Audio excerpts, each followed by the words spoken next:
നമസ്കാരം. Right story ന്യൂസിലേക്ക് എല്ലാവർക്കും സ്വാഗതം. പശ്ചിമേഷ്യയെ ആകെ യുദ്ധഭീതിയിലേക്ക് തള്ളിവിട്ട് ഇസ്രയേൽ നടത്തുന്ന സൈനിക നീക്കങ്ങൾക്ക് ഒരാണ്ട് തികഞ്ഞു കഴിഞ്ഞു.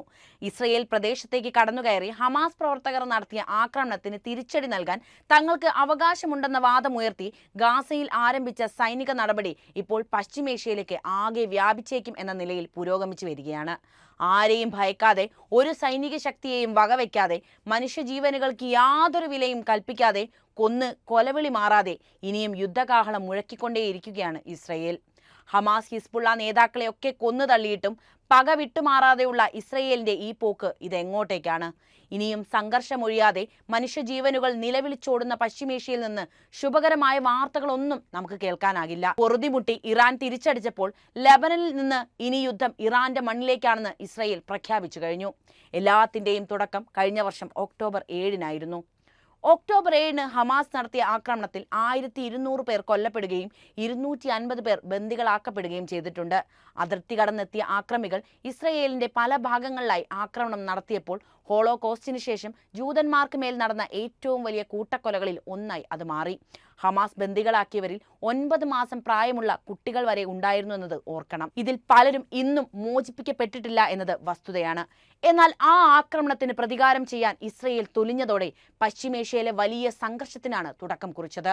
ആക്രമണത്തിന് പ്രതികാരം ചെയ്യാൻ ഗാസയ്ക്ക് മേൽ ആക്രമണം അഴിച്ചുവിട്ട ഇസ്രയേൽ നടപടിയിൽ ഇതുവരെ 41,500 പേർ കൊല്ലപ്പെട്ടു കഴിഞ്ഞു. ഞാൻ ഈ പറഞ്ഞത് ഔദ്യോഗിക കണക്കുകൾ മാത്രമാണ്. അല്ലാതെ മരിച്ചവർ ഇനിയുമേറെയുണ്ടാകും. പരിക്കേറ്റവരും അഭയാർത്ഥിയാക്കപ്പെട്ടവരും ഇതിന്റെ എത്രയോ ഇരട്ടിയാണെന്ന് ഓർക്കുക. ഇനിയൊരു പുനർനിർമ്മാണത്തിന് സാധ്യമല്ലാത്ത വിധത്തിൽ ഗാസ തകർന്നടിഞ്ഞു കഴിഞ്ഞു. വിശപ്പും ദുരിതങ്ങളും മാത്രമാണിനി ഗാസയിൽ ബാക്കിയുള്ളത്. അന്താരാഷ്ട്ര ഇടപെടൽ ഉടനെ ഉണ്ടായില്ലെങ്കിൽ പട്ടിണിയും രോഗങ്ങളും ഗാസയിൽ ഉണ്ടാക്കിയേക്കാവുന്ന ദുരന്തം കരുതുന്നതിലും അപ്പുറത്തായിരിക്കുമെന്ന് UN ഉൾപ്പെടെ പലതവണ മുന്നറിയിപ്പ് നൽകി കഴിഞ്ഞു. പക്ഷേ UN പോലും ഇവിടെ ഒന്നും ചെയ്യാനാകില്ല എന്നത് നമുക്ക് ഏറെ നിരാശാജനകമായ കാര്യമാണ്. ഗുരുതരമായൊരു മാനുഷിക ദുരന്തത്തിന് മുന്നിലാണ് ഗാസ ഇപ്പോൾ എത്തി നിൽക്കുന്നത്. സ്വയം പ്രതിരോധിക്കാനുള്ള അവകാശം തങ്ങൾക്കുണ്ടെന്ന വാദം ഉയർത്തി സൈനിക നീക്കം ആരംഭിച്ച ഇസ്രായേൽ പക്ഷേ അന്താരാഷ്ട്ര യുദ്ധ നിയമങ്ങളെല്ലാം അവഗണിച്ചാണ് ആക്രമണം തുടരുന്നത്. പ്രതിരോധത്തിനപ്പുറത്തേക്ക് ഉന്മൂലനത്തിൽ എത്തി നിൽക്കുന്ന ഇസ്രായേൽ ആക്രമണം ഒരു സമ്പൂർണ്ണ അധിനിവേശത്തിന്റെ സ്വഭാവത്തിലേക്ക് ഇപ്പോഴേക്കും മാറിക്കഴിഞ്ഞിരുന്നു. 2023 ഒക്ടോബർ 7-ലെ ഹമാസ് ആക്രമണത്തോടുള്ള പ്രതികരണം മാത്രമായിരുന്നില്ല എന്നതാണ് വിലയിരുത്തൽ. അങ്ങനെ വിശ്വസിക്കാൻ മനുഷ്യത്വമുള്ള ഒരു മനുഷ്യനും സാധിക്കില്ല. പ്രധാനമന്ത്രിയായി തുടരാനുള്ള ബെഞ്ചമിൻ നെതന്യാഹുവിന്റെ ആഗ്രഹവും അദ്ദേഹത്തിന്റെ രാഷ്ട്രീയ പങ്കാളികളുടെ തീവ്ര നിലപാടുകളുമാണ് ഇതിന്റെ പിന്നിലുള്ളത്. എന്നാൽ ഇതിന് വില കൊടുക്കേണ്ടി വന്നത് ഹമാസ് ബന്ദികളാക്കിയ ഇസ്രയേൽ പൗരന്മാരുടെയും ലക്ഷക്കണക്കിന് വരുന്ന പലസ്തീനികളുടെയും ജീവിതമാണ്. ഇസ്രയേൽ ഇപ്പോൾ നടക്കുന്നത് എന്താണ്? ഇസ്രയേലിനുള്ളിൽ തന്നെ നെതന്യാഹുവിനെതിരെ ആളുകൾ ആരോപണം ഉന്നയിക്കുന്നു. അവർ ഈ യുദ്ധം ആഗ്രഹിക്കുന്നു പോലുമില്ല. പക്ഷേ യുദ്ധം നീട്ടി കൊണ്ടുപോകേണ്ടത് നെതന്യാഹുവിന്റെ ആവശ്യമാണ്. കാരണം അദ്ദേഹത്തിന് പ്രധാനമന്ത്രി പദം ആവശ്യമാണ്. അതിനുവേണ്ടി യുദ്ധം നീട്ടുകയാണ് എന്നത് അന്താരാഷ്ട്ര മാധ്യമങ്ങൾ തന്നെ റിപ്പോർട്ട് ചെയ്യുന്നുണ്ട്. കാരണം ഇസ്രയേലിലുള്ള ആളുകൾക്ക് ബെഞ്ചമിൻ നെതന്യാഹുവിനുള്ള വിശ്വാസവും ഇഷ്ടവും എല്ലാം നഷ്ടപ്പെട്ടു കഴിഞ്ഞു. നെതന്യാഹു ഇനിയും ഭരണത്തലവനായി തുടരേണ്ട എന്ന് തന്നെയാണ് ഇസ്രയേലിന്റെ ആവശ്യം. പക്ഷേ ഇതിനെയെല്ലാം മറികടക്കാൻ നെതന്യാഹു കണ്ടെത്തിയത് ഈ യുദ്ധം തന്നെയാണ്. അത് 1 വർഷം നീളുകയാണ്. തകർന്നടിഞ്ഞ ഗാസയ്ക്ക് ശേഷം ഹിസ്ബുള്ളയെ ലക്ഷ്യമിട്ട് ലെബനിലേക്ക് തിരിഞ്ഞിരിക്കുകയാണ് ഇസ്രായേൽ ഇപ്പോൾ. സൈനിക നീക്കത്തിൽ ഇതിനോടകം മരണസംഖ്യ 2000 കടന്നത്. പശ്ചിമേഷ്യയിൽ ഇരട്ട യുദ്ധമുഖം തുറക്കുന്ന ഇസ്രായേൽ മേഖലയ്ക്ക് മുകളിൽ അശാന്തിയുടെ കരിനിഴൽ വ്യാപിച്ചുകൊണ്ടേയിരിക്കുന്നു. ഹമാസിനും ഹിസ്ബുള്ളയ്ക്കുമെതിരെ ഇസ്രയേൽ ഇന്നുവരെ നേടിയ മേധാവിത്വം സമ്പൂർണ്ണമായ വിജയമല്ലെന്ന് വ്യക്തമാണ്. ഒരു സമ്പൂർണ്ണ സൈനിക വിജയം വിദൂര സ്വപ്നമായി മാത്രം നിലനിൽക്കുന്നു. ഒക്ടോബർ 7-ന് ഹമാസ് നടത്തിയ ആക്രമണത്തിൽ ഇസ്രയേലികൾ കൊല്ലപ്പെട്ട ഭീകരതയെ ലോകം ഇത്ര വേഗം വിസ്മൃതിയിലേക്ക് തള്ളിവിടാൻ കാരണം ഇതിനുശേഷം പലസ്തീനികൾക്ക് നേരെ ഇസ്രയേൽ അഴിച്ചുവിട്ട ക്രൂരതയുടെ ഫലമാണ്. ഇസ്രയേൽ പശ്ചിമേഷ്യയിൽ കൂടുതൽ ഒറ്റപ്പെട്ട കാഴ്ചയാണ് നമ്മൾ കാണുന്നത്. ഇസ്രയേലിനെതിരെ അന്താരാഷ്ട്ര കോടതിയിൽ നിയമ നടപടികൾ പോലും ആരംഭിച്ചു കഴിഞ്ഞിട്ടുണ്ട്. ബെഞ്ചമിൻ നെതന്യാഹു പ്രതിരോധ മന്ത്രി യോവ് ഗാലന്റും കേസിൽ പ്രതികളുമാണ്.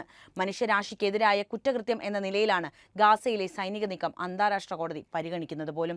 ഗാസയിൽ നടത്തുന്ന അധിനിവേശം നിയമവിരുദ്ധമാണെന്ന് അന്താരാഷ്ട്ര നീതിന്യായ കോടതി വിധിച്ചു കഴിഞ്ഞു. ഗാസയിൽ നിന്ന് പിന്മാറാനും നഷ്ടപരിഹാരം നൽകാനും അന്താരാഷ്ട്ര നീതിന്യായ കോടതി ആവശ്യപ്പെടുകയും ഗാസയിൽ വംശഹത്യ നടത്തില്ലെന്ന് ഉറപ്പാക്കാൻ ജനുവരിയിൽ ഉത്തരവിടുകയും ചെയ്തിട്ടുണ്ട്. എന്നാൽ ഇത്തരം മുന്നറിയിപ്പുകൾ അവഗണിക്കുകയാണ് ഇസ്രയേൽ ചെയ്യുന്നത്. ഇതിനോടൊപ്പം ചേർത്ത് വായിക്കേണ്ട ഒന്നാണ് അമേരിക്ക ഉൾപ്പെടെയുള്ള രാഷ്ട്രങ്ങളുടെ ഇരട്ടത്താപ്പുകൾ. വെടിനിർത്തലിന് ആവശ്യപ്പെടുന്നതിനൊപ്പം തന്നെ തങ്ങളുടെ പ്രധാന സഖ്യകക്ഷിയായ ഇസ്രയേലിനായി ആയുധം നൽകുന്നത് തുടരുകയാണ് അമേരിക്ക ചെയ്യുന്നത്. വെടിനിർത്തൽ നടപ്പാക്കണമെന്ന് പറഞ്ഞ് ആന്റണി ബ്ലിങ്കൻ പലതവണ നെതന്യാഹുവിനെ പോയി കാണുന്നതെല്ലാം ഒരു നാടകം മാത്രമായിട്ടേ നമുക്ക് കാണാൻ കഴിയുന്നുള്ളൂ. എന്നാൽ ഫ്രാൻസ് ഉൾപ്പെടെയുള്ള രാഷ്ട്രങ്ങൾ ഇസ്രയേലിന് ആയുധം നൽകുന്നത് നിർത്തണം എന്നാവശ്യപ്പെട്ട് രംഗത്തെത്തുകയും ചെയ്തിട്ടുണ്ട്. ഈ ഫ്രാൻസിന്റെ നടപടി ഒരു പ്രതീക്ഷാവഹമായ കാര്യമായിട്ട് തന്നെ നമുക്ക് കാണാം.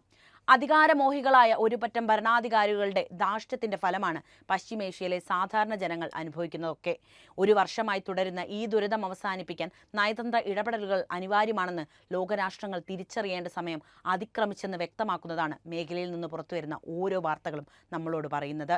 പലസ്തീനികൾക്ക് സുരക്ഷിതമായ ജീവിതം എന്ന ആവശ്യം അഭിസംബോധന ചെയ്യുകയും ഉടനടിയുള്ള പരിഹാരവുമാണ് പശ്ചിമേഷ്യയുടെ സമാധാനത്തിന് അനിവാര്യമായ ഇടപെടൽ. ഈ യുദ്ധം ആരംഭിക്കുമ്പോൾ ഇസ്രയേൽ 3 ലക്ഷ്യങ്ങളെക്കുറിച്ച് പറഞ്ഞിട്ടുണ്ടായിരുന്നു. 3 ലക്ഷ്യങ്ങൾ നേടുന്നതിലൂടെ മാത്രമേ യുദ്ധം അവസാനിപ്പിക്കൂ എന്നായിരുന്നു ഇസ്രയേലിന്റെ പക്ഷം.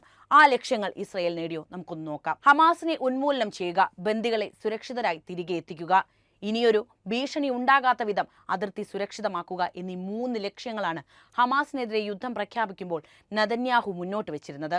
യുദ്ധം 1 വർഷം പിന്നിടുമ്പോൾ 3 ലക്ഷ്യങ്ങളിൽ ഒന്ന് പോലും പൂർണ്ണമായും നേടാൻ ഇസ്രയേലിനായിട്ടില്ല എന്നത് ഓർക്കണം. ഹമാസിനെ സൈനികമായി ഇല്ലാതാക്കിയെന്ന് യുദ്ധം തുടങ്ങി ഏതാനും മാസങ്ങൾക്കു ശേഷം ഇസ്രയേൽ സൈന്യം അവകാശപ്പെട്ടെങ്കിലും അത് എളുപ്പത്തിൽ സാധിക്കുന്ന കാര്യമല്ലെന്ന് തിരുത്തി പറയുകയും ചെയ്തിട്ടുണ്ട്. ഹമാസ് പ്രസ്ഥാനത്തെ പൂർണ്ണമായും ഇല്ലാതാക്കുക എന്നത് സാധ്യമായ കാര്യമല്ലെന്ന് ഇസ്രയേൽ സൈന്യത്തിന്റെ വക്താവ് ഡാനിയൽ ഹഗാരി ഓഗസ്റ്റിൽ തുറന്ന് സമ്മതിക്കുകയും ചെയ്തിട്ടുണ്ട്. ബന്ദികളുടെ മോചനവും അനിശ്ചിതമായി ഇപ്പോഴും തുടരുന്നു.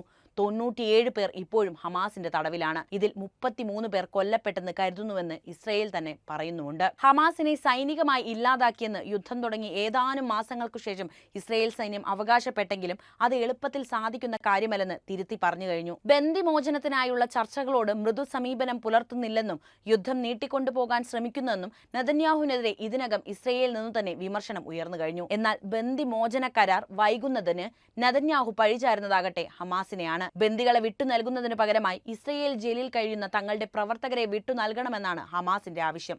അതിനോടൊപ്പം വെടിനിർത്തലും അവർ ആവശ്യപ്പെടുന്നുണ്ട്. ഇക്കാര്യത്തിൽ US-ഉം ഈജിപ്തും ഖത്തറും മധ്യസ്ഥരായി നടത്തിയ ചർച്ചകളൊന്നും ഇതുവരെ ഫലം കണ്ടിട്ടുമില്ല.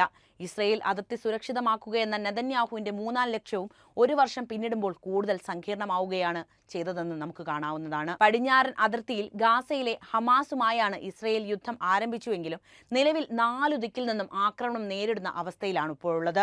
യുദ്ധം തുടങ്ങി ഉടൻ തന്നെ വടക്കൻ അതിർത്തിയിൽ ലെബനനിലെ ഹിസ്ബുള്ളയും ഇറാനും ഇസ്രയേലിനെതിരെ രംഗത്തെത്തിയിരുന്നു. ലെബനനിൽ ഇസ്രയേൽ നടത്തിയ പേജർ ആക്രമണങ്ങളിൽ ഹിസ്ബുള്ള നേതാക്കളും കൊല്ലപ്പെട്ടു. തുടർന്നുണ്ടായ ആക്രമണ പ്രത്യാക്രമണങ്ങളിൽ ഹിസ്ബുള്ള മേധാവി ഹസൻ നസ്രള്ള ഉൾപ്പെടെ വധിക്കപ്പെടുകയും ചെയ്തു. ആ സാഹചര്യത്തിൽ ഹമാസിനേക്കാൾ ഉപരി ലെബനനിൽ നിന്നും ഇറാനിൽ നിന്നുമുള്ള ആക്രമണങ്ങളെ പ്രതിരോധിക്കാനും പ്രത്യാക്രമണം നടത്താനുമായി ഇസ്രയേലിന്റെ ശ്രദ്ധ മാറിയിട്ടുമുണ്ട്.